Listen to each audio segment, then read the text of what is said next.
Hello, beloved ones! Welcome back, or welcome if it's your first time.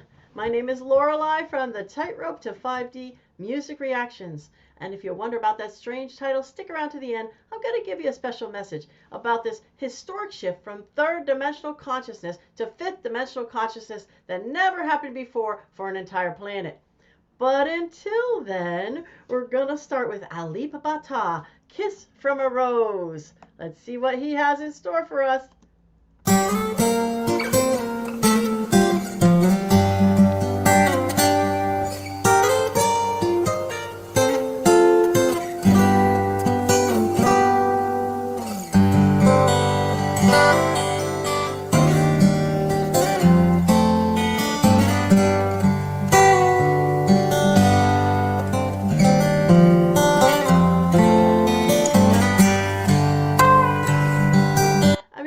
You notice he makes it look so effortless, but he's doing several movements with his hands on, he's having a lot of little things that he's throwing in there, that notes are not usually in the song, but it looks so effortless to him. Unbelievable. By the way, don't forget about my membership tiers. If you're interested in that at all, they're fun. I got some good stuff in there. Go take a look at my videos about what the different tiers are. And if you enjoy my reactions, give it a like, give his a like later, and subscribe. Let's continue.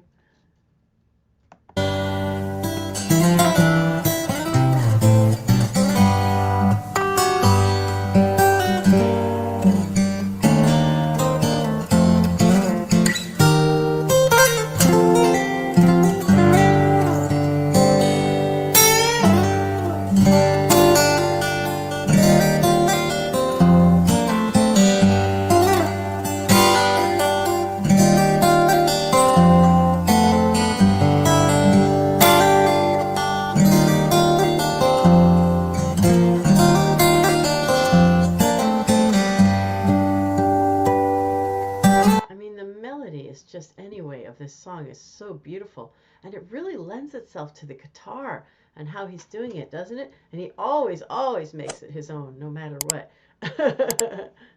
Oh, by the way, friends, don't forget that Super Thanks is available for you, or Buy Me a Coffee if you'd like to acknowledge my hard work on these various videos. I appreciate it. Well, let's continue.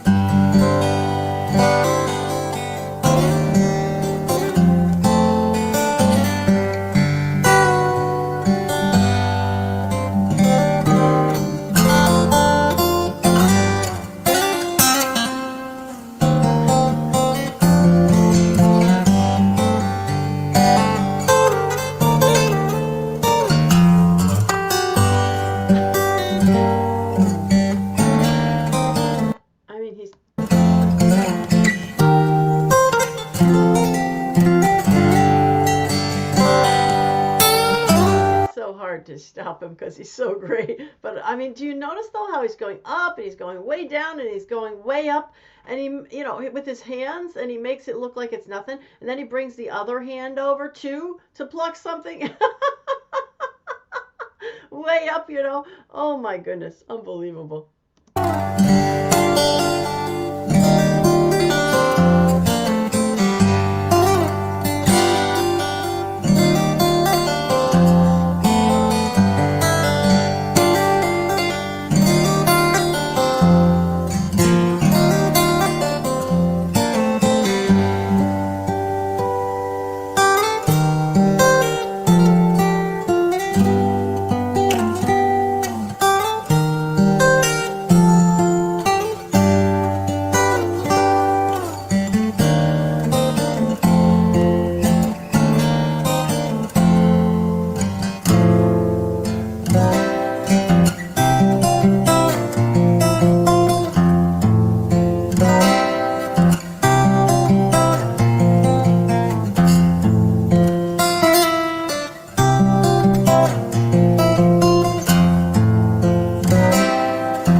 can tell that part was hard, you know? It's like, and if you're a guitar player, you can acknowledge that. Let's go back and watch that part again, you know? Hold on a minute. I mean, I don't mean he looks like he makes it hard, but you can tell just by, you know, the way he's doing it here, there, and everywhere. These are all these convoluted kind of ways of having to put your hands. Holy moly.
Oh, wow. Oh, my goodness. So beautiful. You know, so many of these songs, you just you just don't expect them to be in a guitar, and then when you see him do it, so beautiful and so extraordinary.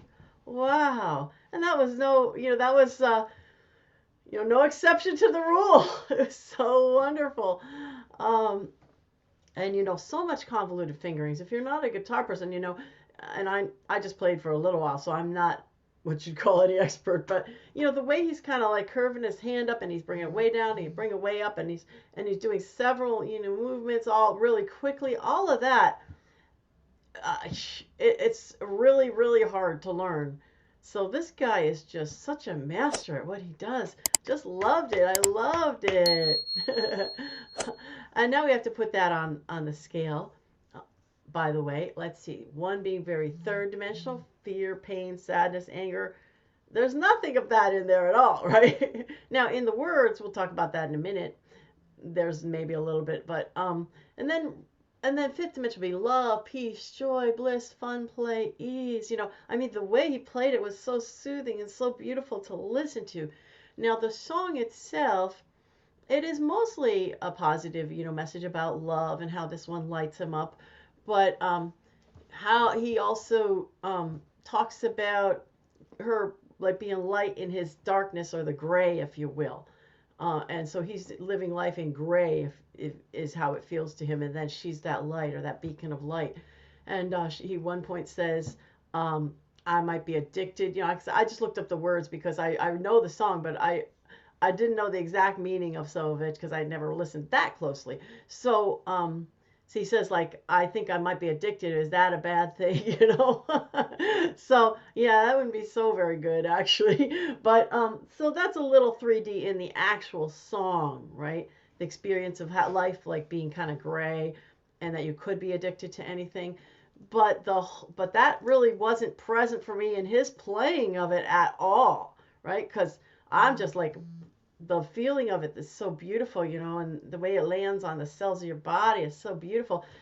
So I think on a 1 to 10 scale here, I think it's like about it's very gorgeous sound to it, by the way, the music, the lyric, the sound of the music itself. So I'm going with like a 9 on this one. So it pulls you beautifully, beautifully to the higher dimensions. So gorgeous.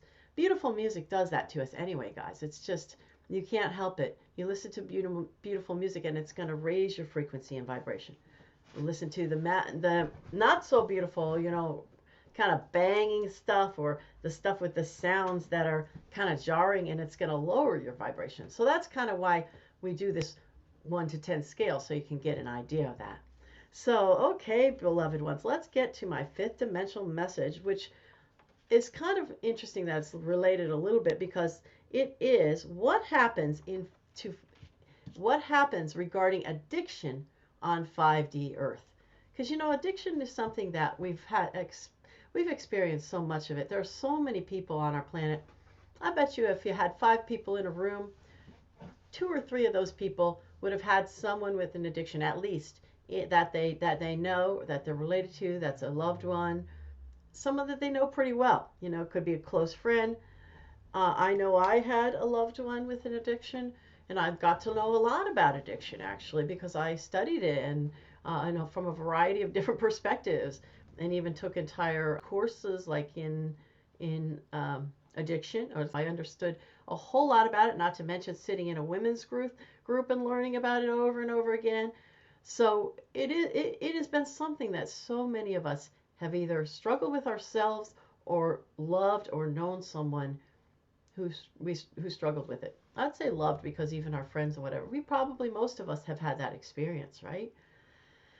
And it's kind of a daunting thing, because you think to yourself, well, you're talking about this fifth dimension of love and peace and joy and bliss, but my loved one who's addicted just really is not there or anywhere close to being there, right?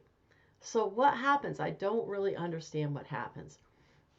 Well, let's first of all take as a premise here that addiction is kind of a grasping for a feel good. It's a grasping for these kinds of feel goods that come from whatever the thing is you're addicted to, be it alcohol, be it drugs, be it gambling, be it sexual addictions, whatever is the thing that you're quote unquote addicted to. It's a grasping for a feel good, okay? And let's just be very understanding of this. In every single thing that we grasp for that's a feel good, the body makes a biochemical of that same derivative. So, for instance, the body makes an opioid-like biochemical.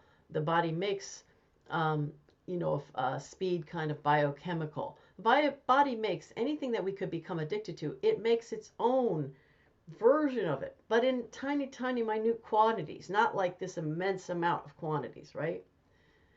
So what happens with addiction is that maybe you have had traumas in your life, or you've had difficulties in your life that has caused the body not to really make those feel-good kind of chemicals. And so you're walking around like this guy in a not feel-good state, in a state of gray, or a state of sadness, or a state of fear, or whatever, because your body is not making the feel-good chemicals and not giving you those. But on the other hand, it is giving you the feel-bad chemicals that cause the fear and the pain and the sadness, all of those biochemicals. You're getting those, okay? They're coming out en masse. So that's the kind of, I'll say, like the physiological thing of addiction. So because the body has receptor sites that it has, and it's not getting the biochemical that it would go into that receptor site, okay? Then that's when you start reaching out to other things to kind of like fill in that gap, or get that feel good that you're not getting in life as a general rule. And also, sometimes you can just haphazardly try some drug, and you can grow a whole bunch of receptor sites. They're going to want to have that chemical then in massive quantities. That's what we're talking about when we talk about the opioids and this fentanyl too, because all of us really quickly you grow receptor sites that, and it feels so good, you know, that you don't, there comes a point where you almost don't even, you know, some people won't even care.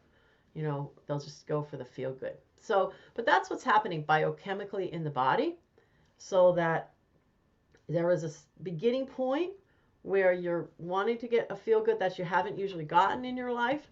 And then when you start to get more and more and more of that feel good thing, then you are, like I said, growing receptor sites. You're growing more and more receptor sites.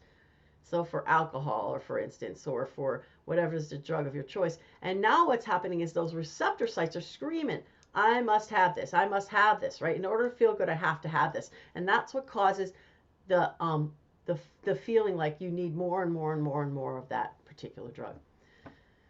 So that's what's happening here in our world. And then there comes to a point where even getting that drug and filling those receptor sites doesn't even make you feel good anymore. Just makes you now back at that state of gray, no matter how much you get. But the body feels like it cannot do without that. It cannot survive without that. It cannot get up and go through its day without that. That's the experience of the body of a person with a severe addiction. So now what happens? So now you get to the higher dimensions. So first of all, we should understand that in the higher dimensions, the body is shifting and changing. You see, it's shifting and changing as we speak from a carbon base, which is going to be susceptible to addictions, to a crystalline base, which is not going to be susceptible to addictions because it doesn't work the same way. It doesn't get his energy and its feel good and all of that exactly the same way, okay? In fact, the crystalline really doesn't have an ability to feel the bad, let's say, energies, right? It only has an ability to pull in all the good energies and so on and so forth. So when you get to the fifth dimension, there will be no addiction because you just don't even have the same body that would be susceptible to that addiction. But you will feel all the time wonderful because the crystalline body does allow the feel-good energies to flow like crazy. So you always feel wonderful, right? And there's tons and tons of feel-good energies, the love, the peace, the joy, the bliss in that higher realm. So there's not going to be any problem once people get and they've shifted totally and completely and are in the fifth dimension. But the problem is this interim space, because with an addiction, especially if you've passed to a certain extent, it's harder. First of all, it's harder if you're flooding the body with all this toxic drugs and everything. It's going to be harder for the body to do what it needs to do to shift and change over to that crystalline body from the carbon base. So that's going to be a lot more difficult. And also, if you've gotten to a certain level in your addiction where that addiction maybe gives you a momentary high, but the rest of your life is feeling lousy, right? Then it's going to be hard for you to raise your vibration enough to even be in the higher dimensions. You see? So if you actually want to get from third dimension to fifth dimension, it's going to be critical that you deal with this body that you have right now and whatever addiction you have, and do whatever you have to do to make a change in that. Now, in addition, having that connection with that divine, there are certain also now, besides the typical ones of Alcoholics Anonymous and Narcotics Anonymous, NA, and all of those things, there are now also ways where you can actually heal your addiction by really glomming onto the divine, and you're really not even talking about what's going on with the body because you're just raising yourself up. And these are things like I'm trying to think of the name of this one. In the access consciousness derivative of there's a particular spiritual growth process called access consciousness, and there's one woman who does a process which is very, very amazing and helpful for people with addictions. And you never really talk about what's happening with the body and all of this. You never go to an AA meeting, but you do talk about, like, you're proclaiming your divine God spark, and you're doing that in a multitude of different ways. Now I'll try to see if I can find that particular link and put it in the notes. But so you've got a myriad of ways that you can work with this, either the typical AA type of a way, Alcoholics Anonymous or Narcotics Anonymous, or all of them have one, SA, they all have one, or you've got going to a rehab, which is kind of a typical way, or you've got this other kinds of ways that are coming in, which are really just grasping on to your divine God power and using that to overcome anything, because that can just shift and change the body in an instant. That can, how did Jesus, heal someone's eyes? This is what we're talking about. The I am also consciousness. If you really glommed onto the I am consciousness, like Saint Germain's 33 discourses that I'm reading right now in one of my member tiers, the higher tier, if you really glommed onto that, you can change what's going on in your body in an instant. If you really and truly glommed onto it and you believed it and you knew it, you see? So taking all these processes, you pick whatever's best for you, but it's critically important if you're even going to get from this third dimensional reality to that fifth dimensional reality where you don't have to worry about it. You must take on that addiction. Now, a lot of times I'll be talking to you, but you're thinking about a loved one. That loved one, same deal. That if that loved one wants to go from third to fifth dimension, that one's going to have to take on that addiction. But the unfortunate part is that we can't do anything about our loved ones to have them do that. We really can't. There's absolutely nothing that we can do to have our loved ones glom on to one of these sources of help and take on their addiction. It's really their choice. I mean, there are certain things like that will kind of push a person in a direction, setting a bottom line, not getting them away with stuff and letting them get away with stuff, and starting to be firm and strong with our loved ones, and not putting up with their nonsense. All of that is like not being codependent, not being a people pleaser. All of that can help push them in the direction, but you can't be doing it in order for them to change, because that is totally and entirely up to them. And you'll pull your own hair out, just to try to actually get an addicted person to go and do what he needs to do to save himself, really. And I know from personal experience. So you can only do what you're doing for yourself to make yourself the best person and the most strong and the most powerful person you could be. And then if they go and make a change based on that, great, that's gravy. But you need to be doing what you're doing for yourself first of all. And that's actually what some of the various programs for codependence, Codependence Anonymous, CODA, Al-Anon, some of these things are really teaching that, like put the focus over here. And certainly these spiritual practices like the I am presence use of that is putting the focus over here and not doing something in order to change the life of another. See, that's what we who love an addicted person, that's our sort of sickness. At least I have grown from it, and I don't have that around anymore, but I did, for sure, Our sickness is that we are totally wrapped up in that other person, and we want to have that other person's life work while our life falls down into the toilet, So, not anymore. I'm not saying it's me anymore, by the way, to the universe, right? But that's how a lot of loved ones of addicted people go around in life. So the thing to look forward to is whoever does make it there to the fifth dimension, you don't have to worry about it. It's not a problem. It's not an issue. It's not even possible. And for the here and now, we deal with what we have, so to speak. Let's say this too, because he talked about being addicted to someone, another person. So like an SEX type of addiction. Let me just have you understand that it's a real thing. It really is a thing.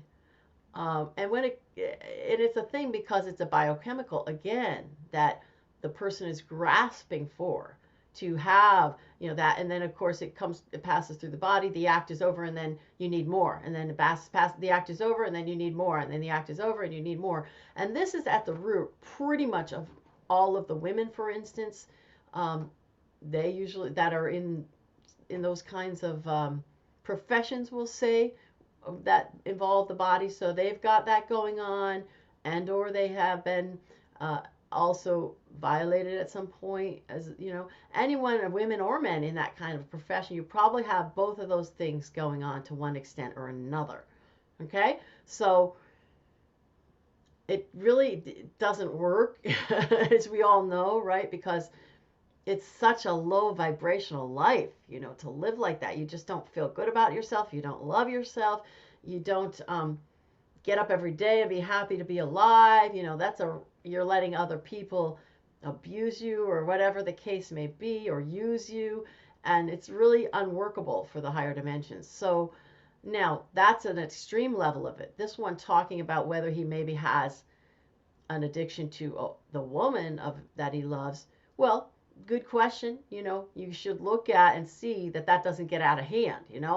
That's the question. If it's getting out of hand and you're sort of it's driving your life and it's invading that one's life because it's becoming too much, for that one, then it's out of hand. So that's the question. When engaging yourself in these wonderful acts of physical love, are wonderful.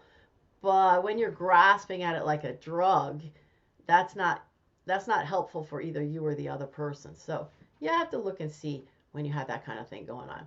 Okay, that's it. I'm going to send you the fifth dimensional energy, the love, the peace, the joy, the bliss, the fun, the play, the ease. Sending it you now. Namaste. I honor the God in you.